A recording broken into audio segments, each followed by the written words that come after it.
Welcome to my YouTube channel. എല്ലാവർക്കും നമ്മുടെ YouTube ചാനലിലേക്ക് സ്വാഗതം.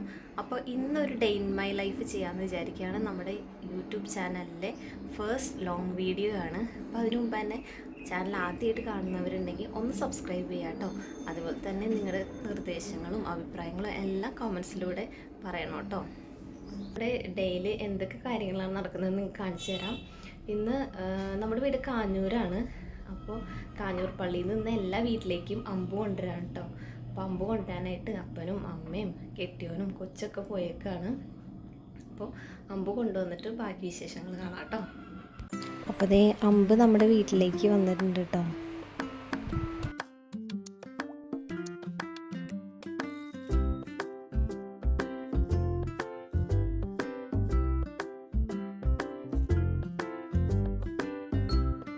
അമ്പ് വീട്ടിൽ കൊണ്ടുവന്ന് വെച്ച് പ്രാർത്ഥിച്ച് നമ്മൾ വീടിൻ്റെ എല്ലാ റൂമിലും പരിസരത്തൊക്കെ അമ്പ് കൊണ്ടുപോകും കേട്ടോ. നമ്മുടെ വീട്ടിലുള്ള എല്ലാ ദോഷങ്ങളും മാറാനൊക്കെ ആയിട്ട് പ്രാർത്ഥിച്ചു. ഇതുപോലെ തന്നെ പ്രദക്ഷിണമായിട്ടാണ് കേട്ടോ ഓരോ വീട്ടിലേക്കും നമ്മൾ അമ്പ് കൊണ്ടുപോകുന്നത്. ചേട്ടായി കുറേ നാളായി അമ്പ് വരുന്നാൾ കൂടിയിട്ട്. അപ്പോൾ ഇത്തവണ കൂടിയതിൻ്റെ സന്തോഷമായിട്ട് ആൾക്ക്. എല്ലാ വീട്ടിലും അമ്പ് കൊണ്ടുപോയി ലാസ്റ്റ് നമ്മുടെ യൂണിറ്റിൽ ഒരു വീട്ടിലാട്ടോ അമ്പ് കൊണ്ടുപോയി വെക്കുക. പിന്നെ വീട്ടിലെത്തി ഫുഡ് കഴിച്ചു. അപ്പോൾ മുട്ടക്കറിയായിരുന്നു കേട്ടോ രാവിലത്തെ ഫുഡ്. ഇവിടെ അമ്മയ്ക്ക് കുറച്ച് കോഴികളൊക്കെ ഉണ്ട് കേട്ടോ. ഇത്തവണ 10 മുട്ട വിരിയിക്കാൻ വെച്ചിട്ട് 3 കുഞ്ഞുങ്ങളെ കിട്ടിയുള്ളൂ. ആ കുഞ്ഞുങ്ങളെ ആദ്യമായിട്ട് പുറത്തേക്ക് ഇറക്കുന്ന രംഗമായിട്ട് നിങ്ങൾ കണ്ടുകൊണ്ടിരിക്കുന്നു. ആദ്യമായിട്ട് പുറത്തേക്ക് ഇറങ്ങുന്നതുകൊണ്ടാണെന്ന് തോന്നുന്നു അതുങ്ങൾ പേടിച്ച് വരച്ചായിട്ട് കൂട്ടിൻ്റെ ഉള്ളിൽ നിൽക്കുന്നത്. പക്ഷെ അതുങ്ങളുടെ അമ്മയാണെങ്കിൽ ആദ്യമേ ഇറങ്ങി ഓടിപ്പോയി. അപ്പോൾ അമ്മ കൂടിൻ്റെ ഉള്ളിൽ തലയിട്ട് കോഴിക്കുഞ്ഞുങ്ങളെയൊക്കെ പുറത്തേക്ക് ഇറങ്ങി. അപ്പോൾ എൻ്റെ മോൾക്ക് കോഴിക്കുഞ്ഞുങ്ങളെ പിടിക്കണം. ആദ്യം ഒരെണ്ണത്തിന് കൊടുത്തപ്പോൾ അവൾക്ക് 2 എണ്ണത്തിന് വേണമെന്ന്. അങ്ങനെ 2 എണ്ണത്തിന് അമ്മ കൈ കൊടുത്തിട്ടോ. നല്ല സന്തോഷമായിരുന്നു കേട്ടോ അവൾക്ക്. എനിക്കിപ്പോഴും പേടിയാട്ടോ കോഴികളെ പിടിക്കാൻ. അവൾക്കാണെങ്കിൽ ഒരു പേടിയില്ല. പിന്നെ കോഴിക്കുഞ്ഞുങ്ങളെ താഴെ നിർത്താൻ പറഞ്ഞപ്പോൾ കുറച്ച് നേരം കഴിഞ്ഞ് പതിയെ അതുങ്ങളെ താഴെ നിർത്തിയിട്ടോ. കുഞ്ഞുങ്ങളുടെ അമ്മ പുറത്തേക്ക് ഇറങ്ങിയപ്പോഴേക്കും കുറേ പൂവന്മാർ അവളെ ചുറ്റിപ്പറ്റി നിൽക്കണ്ടായിരുന്നു കേട്ടോ.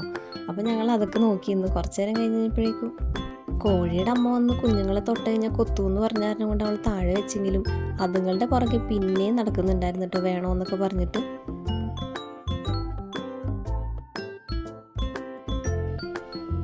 അത് കഴിഞ്ഞ് ഞങ്ങൾ 2 പേരും കൂടി കളിക്കാനിരുന്നു കേട്ടോ. വേറെ ആരും കളിക്കാനില്ലാത്തതുകൊണ്ട് ഞാനാണ് അവളുടെ കളിക്കൂട്ടുകാരി. അങ്ങനെ ഇതേപോലെ നമ്മൾ കറി വെക്കുന്ന പോലെ കറി വെക്കാനും ഇതേപോലെ ടേസ്റ്റ് നോക്കാൻ തരാനൊക്കെ ആൾക്ക് വലിയ ഇഷ്ടമാണ്. പിന്നെ നമ്മൾ ചെയ്യുന്നത് പോലെ കറിയൊക്കെ ഇങ്ങനെ ഇളക്കി അതുപോലെ തന്നെ ഉപ്പും മുളകൊക്കെ ഉണ്ടോയെന്ന് നോക്കില്ല. അതുപോലെ അവളും ഇങ്ങനെ ടേസ്റ്റ് ചെയ്തൊക്കെ നോക്കും കേട്ടോ. കറിവേപ്പിലേക്ക് ഇട്ടിട്ടാണ് ആൾ കളിക്കുന്നത്. സൂപ്പറാന്ന് പറയണേ ആള് കൊണ്ടിരിക്കുകയാണ് ഗൈസ്. നമ്മുടെ വീട്ടിൽ നിന്ന് അമ്പൊക്കെ എടുത്തിട്ട് അപ്പോൾ അമ്പ എല്ലാ വീട്ടിലൊക്കെ കയറി നമ്മുടെ യൂണിറ്റിലെ ഒരു വീട്ടിലാട്ട വെക്കുന്നത്. എന്നിട്ട് അവിടെ നിന്ന് വൈകുന്നേരം ഒരു 4:30 ആകുമ്പോൾ അമ്പ് കൊണ്ട് പള്ളിയിലേക്ക് പോകും കേട്ടോ. അപ്പോൾ അവിടെ നിന്ന് ഉച്ചയ്ക്ക് ഫുഡുണ്ട്. അപ്പോൾ എല്ലാവർക്കും ഫുഡ് അവിടെ പോയി കഴിക്കണം. അപ്പോൾ അതിന് ഹെൽപ്പ് ചെയ്യാനായിട്ട് ഇപ്പം അമ്മച്ചി അങ്ങോട്ട് പോയേക്കാണ്. അപ്പോൾ ഞാനും കൊച്ചും അപ്പനും ഇവിടെ ഉണ്ട്. ചേട്ടായും പുറത്തേക്ക് അങ്ങോട്ട് പോയേക്കാണ്. അമ്പ് വെച്ച് വീട്ടിലായിരുന്നു കേട്ടോ. അപ്പോൾ ഇന്ന് ഉച്ചക്കാലത്തെ ഫുഡ് നല്ല ചോറും ബീഫ് കറിയും മാങ്ങക്കറിയൊക്കെ ആയിട്ട് നല്ല അടിപൊളി ഫുഡായിരുന്നു കേട്ടോ. അങ്ങനെ എല്ലാവരും അവിടെ വന്ന് ഫുഡൊക്കെ കഴിച്ച് ഞങ്ങൾ നേരെ വീട്ടിലെത്തി. ഫുഡൊക്കെ കഴിച്ച് വീട്ടിലെത്തിയപ്പോൾ നല്ല ഉറക്കക്ഷീണം ഉണ്ടായിരുന്നു കേട്ടോ ഞങ്ങൾക്ക് 3 പേർക്കും. അപ്പോൾ ഞങ്ങൾ 3 പേരും ഉറങ്ങാനുള്ള തയ്യാറെടുപ്പിലാണ്. കുറച്ച് നേരം ഉറങ്ങാൻ ടൈം കിട്ടുള്ളൂ. നമുക്ക് വൈകുന്നേരം ആകുമ്പോഴേക്കും പള്ളിയിലെത്തണം. അപ്പോൾ അവൾ ഹലോ ഗൈസ് എന്നൊക്കെ പറഞ്ഞ് എന്തൊക്കെയോ പറയുന്നുണ്ട്. അങ്ങനെ ഞങ്ങൾ ഉറങ്ങി എണീറ്റപ്പോഴേക്കും നേരം വൈകി. അങ്ങനെ വേഗം കുളിച്ച് ചായയൊക്കെ വെച്ചു കേട്ടോ. അപ്പനും അമ്മയും അപ്പോഴേക്കും പള്ളിയിൽ പോയി. നേരം വൈകിയതാരണം കൊണ്ട് വന്നിട്ട് ചായ കുടിക്കാൻ നേരത്തെ ചായ ഫ്ലാസ്കിലേക്കൊക്കെ ഒഴിച്ചു വെച്ചു. പിന്നെ കൊച്ചിനെയും ചേട്ടായിനെയൊക്കെ വിളിച്ചെണീപ്പിച്ച് ഞങ്ങളിതേ റെഡിയാവാൻ പോവാട്ടോ.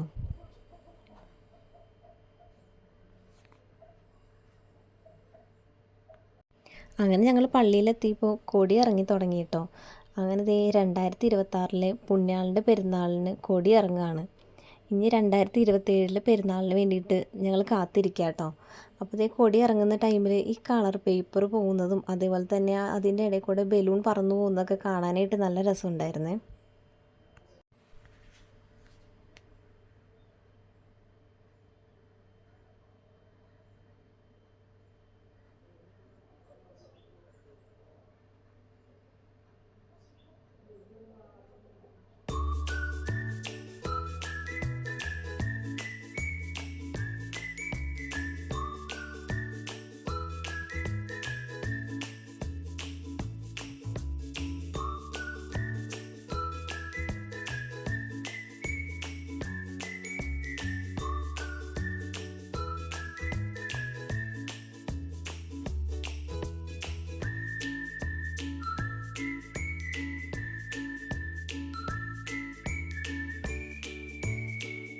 അങ്ങനെ കൊടിയൊക്കെ ഇറങ്ങി താഴെ കിടന്നിരുന്ന കളർ പേപ്പറൊക്കെ വാരിയെടുത്ത് മുകളിലേക്ക് എറിഞ്ഞ് അവൾ കുറച്ച് നേരമൊക്കെ കളിച്ചു നിന്നു കേട്ടോ.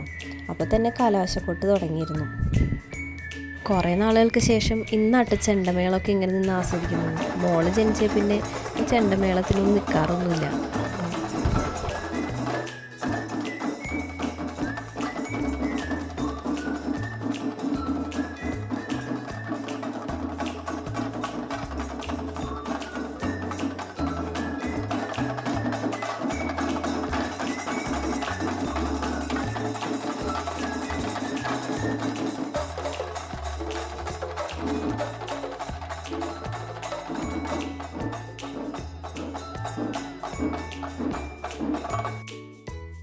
അങ്ങനെ ചെണ്ടമേളമൊക്കെ കഴിഞ്ഞ് ഞങ്ങൾ നേരെ വീട്ടിലേക്ക് പോയിട്ടോ. വീട്ടിലെത്തി ചായയൊക്കെ കുടിച്ച് ഞങ്ങൾ കൊടിയിറക്കത്തിൻ്റെ വിശേഷങ്ങളൊക്കെ പറഞ്ഞുകൊണ്ടിരിക്കുകയായിരുന്നു. പെരുന്നാളിന് വാങ്ങിയ പലഹാരങ്ങൾ കുറച്ചുകൂടി ബാക്കിയുണ്ടായിരുന്നു കേട്ടോ. അപ്പോൾ അതൊക്കെ കൂട്ടി ഞങ്ങൾ ചായയൊക്കെ കുടിച്ചു. പിന്നെ ഞങ്ങൾ നേരെ പോയത് ഇവിടെ അടുത്ത് കിഴക്കും ഭാഗത്തുള്ള ഉണ്ണീശപ്പള്ളിയിലേക്കാട്ടോ. അവിടെ ഒന്ന് പെരുന്നാളായിരുന്നു കേട്ടോ. ഞങ്ങൾ വൈകിട്ടാണല്ലോ അങ്ങോട്ട് പോയത്. രാവിലെ അവിടുത്തെ കുർബാനയും പരിപാടികളൊക്കെ കഴിഞ്ഞിട്ടുണ്ടായിരുന്നു. അതുകൊണ്ട് തിരക്കൊന്നും ഉണ്ടായിരുന്നില്ല. മോൾക്ക് അവിടെ ഒരു നേർച്ച ഉണ്ടായിരുന്നു. അവളുടെ കുഞ്ഞിക്കൈ നിറയെ പൈസ നേർച്ച ഇട്ടോളാന്നായിരുന്നു കേട്ടോ നേർന്നത്. അങ്ങനെ ഞങ്ങൾ നേർച്ചയൊക്കെ കഴിച്ചു. ഞങ്ങൾ ഇതിനു മുമ്പ് അവൾ കുഞ്ഞായിരുന്നപ്പോൾ വന്നിട്ടുണ്ട് കേട്ടോ. പക്ഷേ അന്ന് നല്ല തിരക്കായിരുന്നു ഇവിടെ. നേർച്ചയൊക്കെ ഇട്ട് കഴിഞ്ഞ് ആരും പറയാതെ തന്നെ അവിടെ മുട്ടുകുത്തി നിന്നിട്ട് ഈശോയെ എൻ്റെ ഉവാവ് മാറണേ എന്നൊക്കെ പ്രാർത്ഥിക്കുന്നുണ്ടായിരുന്നു കേട്ടോ. അത് കഴിഞ്ഞ് ഞങ്ങൾ നേരെ വീട്ടിലേക്കാണ് വന്നത്. രാത്രിയത്തേക്ക് ബിരിയാണി ഉണ്ടാക്കാമെന്ന് പറഞ്ഞ് തലേ ദിവസം തന്നെ ഞങ്ങൾ ചിക്കനൊക്കെ മാരിനേറ്റ് ചെയ്ത് വെച്ചിട്ടുണ്ടായിരുന്നു കേട്ടോ. അപ്പോൾ കെട്ടിയോൻ്റെ വകയാണ് ഇന്ന് ചിക്കൻ ബിരിയാണി. ഞങ്ങൾ ഖത്തറിലായിരിക്കുമ്പോൾ ഒരു മിക്ക വെള്ളിയാഴ്ചകളിലും ബിരിയാണി ഉണ്ടാക്കാറുണ്ട് കേട്ടോ. പക്ഷെ നാട്ടിൽ വന്ന ആൾ ഉണ്ടാക്കി കഴിഞ്ഞാൽ എപ്പോഴും ഖത്തറിൽ ഉണ്ടാക്കുന്ന അത്ര രസം ഉണ്ടാവാറില്ല. സത്യം പറഞ്ഞു കഴിഞ്ഞാൽ ചേട്ടായി ഉണ്ടാക്കുന്ന ബിരിയാണി കഴിച്ച് എനിക്കിപ്പോൾ പുറത്തുനിന്ന് ബിരിയാണി കഴിച്ചാൽ അത്ര ടേസ്റ്റ് ഇല്ലാത്ത പോലെയൊക്കെ തോന്നും കേട്ടോ. തള്ളിയതല്ല കേട്ടോ, കാര്യം പറഞ്ഞതാണേ. അങ്ങനെ ബിരിയാണി ഇപ്രാവശ്യം ഉണ്ടാക്കുന്നതെങ്കിലും നല്ലതായിരിക്കണേ എന്നൊക്കെ പ്രാർത്ഥിച്ചിട്ടാട്ടോ ഉണ്ടാക്കുന്നത്. അങ്ങനെ ഞങ്ങൾ ദമ്മൊക്കെ സെറ്റാക്കി. അങ്ങനെ ദമ്മൊക്കെ പൊട്ടിച്ച് കഴിഞ്ഞപ്പോഴേക്കും കാണാനും നല്ല രസമുണ്ടായിരുന്നു, നല്ല മണം ഉണ്ടായിരുന്നു കേട്ടോ. അങ്ങനെ കച്ചമ്പറൊക്കെ ഉണ്ടാക്കി. വീട്ടിൽ പൈനാപ്പിൾ ഇരിക്കുന്നുണ്ടായി, അപ്പോൾ അതും കട്ട് ചെയ്ത് വെച്ചു. ആദ്യം തന്നെ അപ്പനും അമ്മയ്ക്ക് ടേസ്റ്റ് ചെയ്യാൻ കൊടുക്കാമെന്ന് വിചാരിച്ചു കേട്ടോ. അപ്പനും അമ്മയ്ക്കും ബിരിയാണി അത്ര ഇഷ്ടമുള്ള കൂട്ടത്തിലൊന്നുമല്ല കേട്ടോ. ബിരിയാണി എൻ്റെ ഫേവറേറ്റ് ആട്ടോ. അങ്ങനെ അപ്പനും അമ്മയും കഴിച്ചു, അവർക്ക് ഇഷ്ടപ്പെട്ടു. റൈസും മസാലയും ഒക്കെ നന്നായിട്ട് വന്നു എന്ന് പറഞ്ഞു കേട്ടോ. ബിരിയാണി മോൾക്കും ഇഷ്ടമായതുകൊണ്ട് അവളും വയറ് നിറയെ ഫുഡൊക്കെ കഴിച്ചു കേട്ടോ. ബിരിയാണി നല്ലതായതിൻ്റെ സന്തോഷത്തിലായിരുന്നു കേട്ടോ ആൾ. അല്ലെങ്കിലും നമ്മൾ ഫുഡ് ഉണ്ടാക്കി കൊടുത്തിട്ട് മറ്റുള്ളവർ അത് രുചിയോടെ കഴിക്കുമ്പോൾ നമ്മുടെ വയറും മനസ്സും നിറയുന്നു എന്ന് പറയുന്നത് എത്ര ശരിയല്ലേ. അങ്ങനെ ഫുഡൊക്കെ കഴിച്ച് കഴിഞ്ഞ് കൊച്ചിന് ഉറക്കം വന്നെന്ന് പറഞ്ഞപ്പോൾ അവളെ കിടത്തി ഉറക്കി. അങ്ങനെ അവളെ ഉറക്കി കഴിഞ്ഞപ്പോഴേക്കും അടുക്കളപ്പണിയൊക്കെ കഴിഞ്ഞ് അമ്മ ഉറങ്ങാൻ കിടന്നു കേട്ടോ. അവൾക്ക് രാവിലെ ജോലിക്ക് പോകേണ്ടതുകൊണ്ട് അമ്മ അപ്പനും നേരത്തെ കിടക്കും. എനിക്ക് രാത്രി കുടിക്കാനുള്ള വെള്ളമൊക്കെ എടുത്ത് വെച്ചിട്ട് ഞാൻ നേരെ റൂമിലേക്ക് പോയിട്ടോ കിടക്കാനായിട്ട്. ഗൈസ്, ഇന്നത്തെ ഡേ ഇൻ മൈ ലൈഫ് അവസാനിക്കുകയാണ്. അപ്പോൾ ഈ day in my life video നിങ്ങൾക്ക് എല്ലാവർക്കും ഇഷ്ടമായെന്ന് വിചാരിക്കുന്നു. ഇഷ്ടപ്പെട്ടതാണെന്നുണ്ടെങ്കിൽ ലൈക്ക് ചെയ്യുക, ഷെയർ ചെയ്യുക. അതുപോലെ തന്നെ നിങ്ങളുടെ കമൻസൊക്കെ ഞങ്ങളുടെ നിർദ്ദേശങ്ങളൊക്കെ കമൻസിലൂടെ പറയാം കേട്ടോ. ഈ ഒരു വീഡിയോ ആയിട്ട് കാണാം. അതുവരെ ടേക്ക് കെയർ, ബൈ ബൈ.